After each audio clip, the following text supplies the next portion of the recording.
Hello guys. Okay, para to sa Gemini guys. Okay, sa inyong message today sa mga Gemini.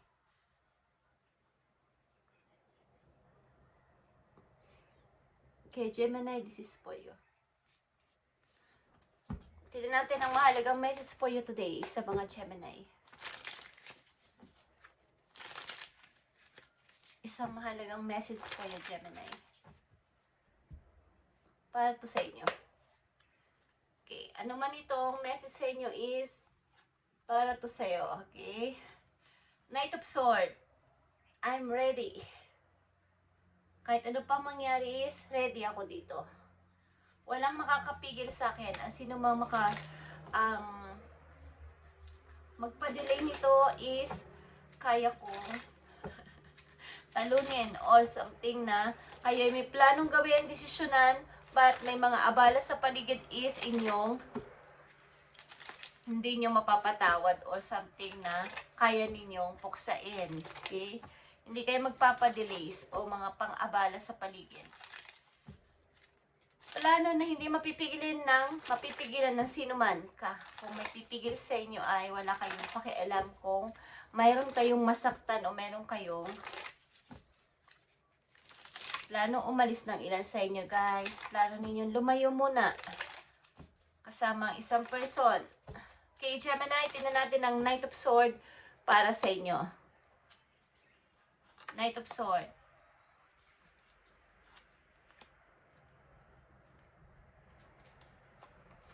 Ano tong plano nyo, guys? Okay, plano ng mga Gemini.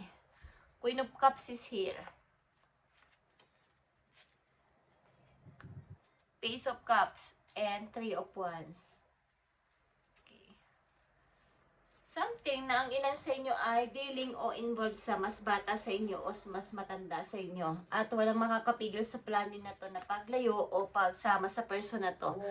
Walang pwedeng makahadlang sa inyong pag-ibig sa person na to o pag-ibig ng person na sa inyo.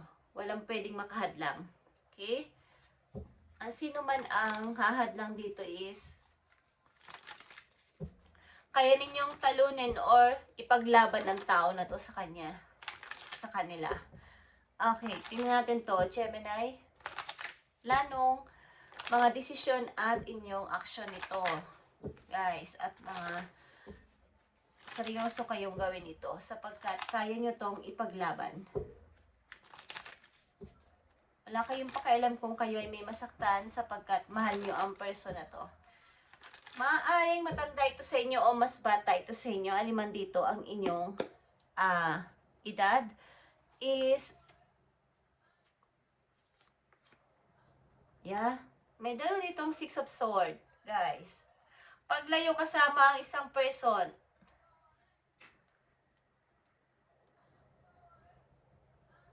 pagpunta sa isang malayong lugar, yung hindi alam ng ilang tao na mga kakilala ninyo. Mukhang gusto niyo lumipat sa isang lugar na tahimik at bago patuisin natin ang inyong kalagayan sa una, okay? Bago to, na may kaugnayan dito sa Knight of Swords para sa mga Gemini. Balak nyong i-rescue ang tao na to. Okay, lang sa inyo, kung kayo naman ay lalaki o babae, is balak nyong i-rescue ang person na to at ilayo. Kasama ang anak nito. Okay. Kaya nyong ipagtanggol ang tao na to sa sino man ang mananakit sa kanya. Kumbaga, kaya nyo siyang ipagtanggol. Tignan natin, ang Knight of Swords. Tignan natin ito, Gemini. Sapagat ang tao na to is, ito yung nagpapasaya sa inyo. Maring ilang beses na kayong nabiko, ilang beses na kayong nasaktan, pero nang dumating ang person na to sa buhay ninyo is parang iba. Okay? Tingnan natin ang Knight of Swords. Andito ang Five of Cups, Six of Cups, and the Wheel of Fortune. Okay. Maaaring nung time na kayo ay nasa isang sitwasyon na kayo ay nagmumuni-muni, something na malungkot, walang dumadamay is nandito tong tao na to at kaya kayong, kumbaga ito yung timing na nakilala niyo ang person na to. Parang hulog ng langit sa tingin niyo o sa palagay niyo na dumating ang tao na to sa inyo. Kayo ay kinupkop, kayo ay sinamahan sa lahat ng bagay, mahirap man o maginhawang sitwasyon, is andito ang person na to. So, kaya kayo ay, kaya nyo siyang ipagtanggol sa kahit anuman na sitwasyon ngayon. Kaya nyo siyang proteksyonan. Okay, Gemini? Ang person na to na dumating sa buhay ninyo, ano man ang inyong edad kaysa sa kanya, matanda man kaysa sa kanya o mas bata man kaysa sa kanya, is kaya nyo siyang ipagtanggol at dalhin sa isang lugar na pwedeng kayo lang dalawa or malayo sa nakakarami. Tingnan natin tong Knight of Sword. King of Sword. And the Three of Sword. Guys, okay. Andito yung matigas ninyong desisyon at kaya ninyong mawala ng mga kaibigan, kaya ninyong umiwas o talikuran ng ilang tao sa paligid. Ipagtanggol lang ang person na to. Okay, kumbaga is kaya nyo siyang ipagtanggol kahit kanino at kahit saan. Kahit na kayo ay talikuran ng inyong mga kamag-anak or mga kaibigan, kahit iwasan nila kayo, ito na yung desisyon mo na hindi na mababago. Ito na yun. Parang seryosong desisyon ito bilang isang lalaki o isang babae. Okay? Na kayo ay magdidesisyon na this time ng matigas. Okay? Tingnan natin ang payo dito sa inyo. About dito sa inyong sitwasyon, Gemini. So, kayo ay may pinaglalaban at ipagtatanggol na tao dito sa anumang paraan. Mukhang ang person na to ang naging parang sandalan ninyo nung kayo ay nasa hirap ng buhay, walang kaibigan, walang kasama sa buhay, at nandun sa tipong walang mga pumapansin. Okay, tingnan natin to, Gemini.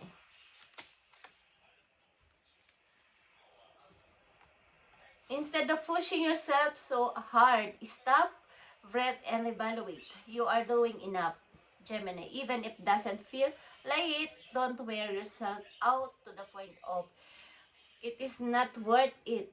Balance your time more wisely. Okay. So, para sa sarili to, na wag mong i-push ang sarili mo sa mga bagay na parang mahirap gawin or parang hindi mo pa kaya, sapagkat nagawa o gagawin mo naman ang lahat o ginagawa mo naman ang lahat. Kung hindi nila to na-appreciate ang iyong mga ginagawa o effort, is wala nang magagawa doon. Okay? Kailangan lang ay mag-balance ka ng i-balance mo yung mga desisyon mo simula sa araw na to at wag mong i-push ng mahirap na mahirap ang sarili mo kung hindi mo pa kaya. Okay.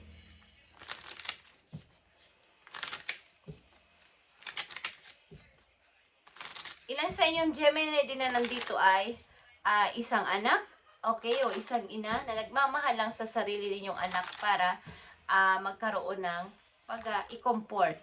Okay, mukhang kayo ay lalayo sa inyong tahanan sa isang maaring isang ama na hindi maayos ang pamamalakad sa isang tahanan at kailangan mong itong gawin, lumayo para sa inyong anak.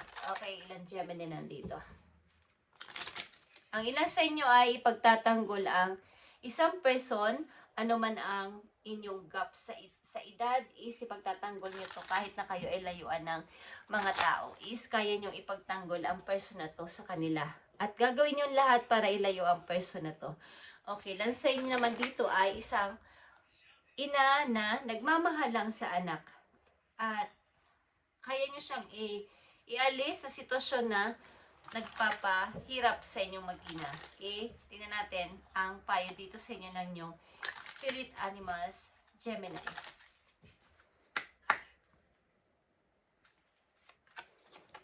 Andito ang confidence, Gemini.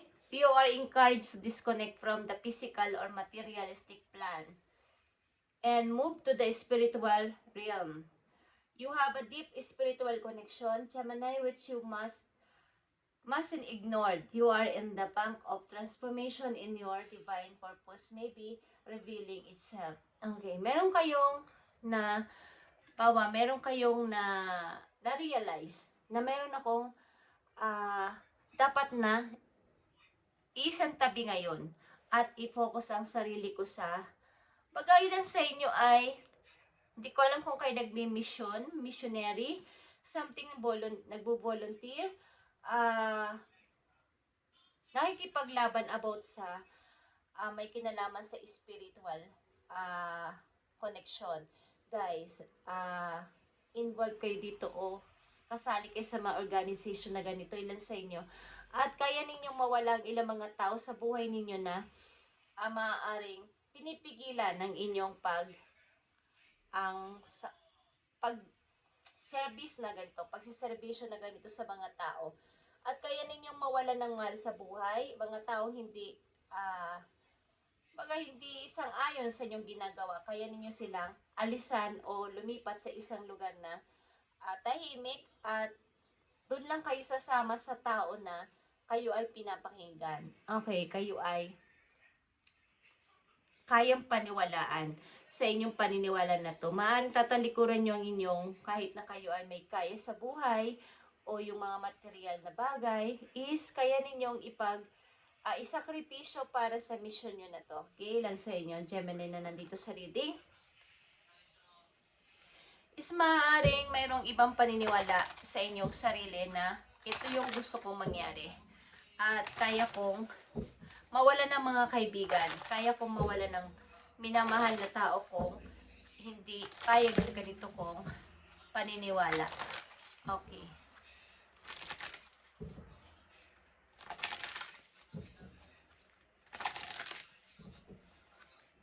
Yan sa inyo ay maaaring mahilig mag-meditate.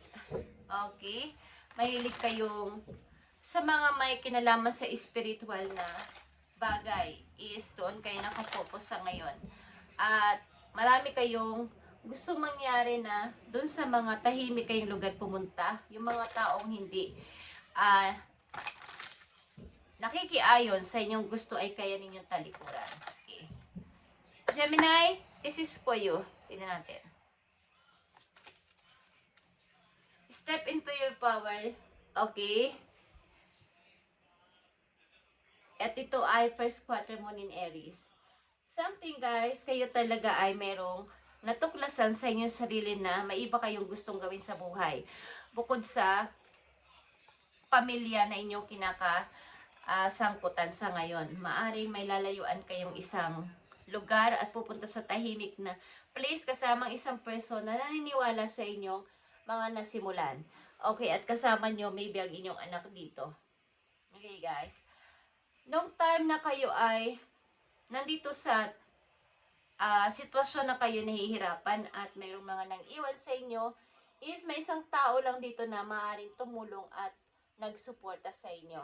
At na-appreciate nyo ang kanyang ginawa o ginagawa sa inyo, guys. Okay? Message pa para sa mga Gemini.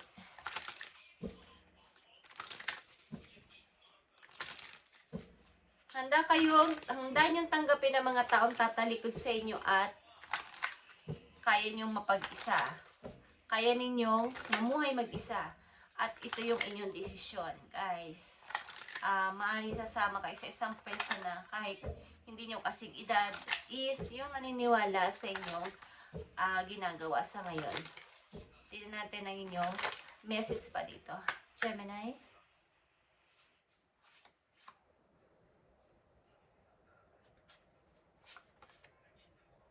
So, lalayo ka nga dito, okay? Distant horizon ito. At false person is here. At saka ang privileged lady.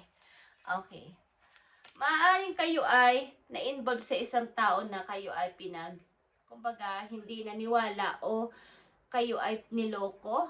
At hindi ko alam kung kayo ay nawalan ng mga bagay na inyong iniingatan, katulad ng mga ari-arian or what is. Meron kayong naintindihan na kahit ako ay isang hindi na magkaroon ng mga material na ganito is mamumuhay ako ng tahimik sa malayong lugar. Okay, maaring kayo ay titira sa isang lugar na yung payak lang ang pamumuhay. Yung komunidad doon is parang probinsya at payak na payak lang ang pamumuhay. Wala namang malalaking bahay. Pero kayo ay masaya sa ganong klaseng pamumuhay, guys. Malayo sa inyong nakagisnan. At maaaring may mga tao na nanloko sa inyo at gusto nyong layuan ang mga ito. Okay? Mga tao na kayo ay pinaasa at niloko. Okay? Na may kinalaman ito sa pera, something material things. Okay, Gemini. Thank you, Gemini. At ito inyong message today. At kayo ay maaaring aalis sa inyong place, sasama sa isang person na naniniwala sa inyo mga ginagawa sa ngayon at mamumuhay ng payak sa isang malayong lugar na kahit walang material o karangyaan is okay lang sa inyo sapagkat minsan sa buhay nyo naranasan nyo rin ang maging umangat sa buhay pero wala din namang nangyari. Kaya nyong pagdesisyonan ito at gawin ng buong loob sa ngayon. Okay, matigas na desisyon na to para sa inyo at ito na yon, kahit layuan at ayawan kayo ng iba is wala na kayong pakialam. Thank you, Gemini, and God bless. Kayo ang mga Gemini na nandito ay nakafocus sa isang bagay na merong kinalaman sa spiritual. Okay? Thank you, Gemini, and God bless you.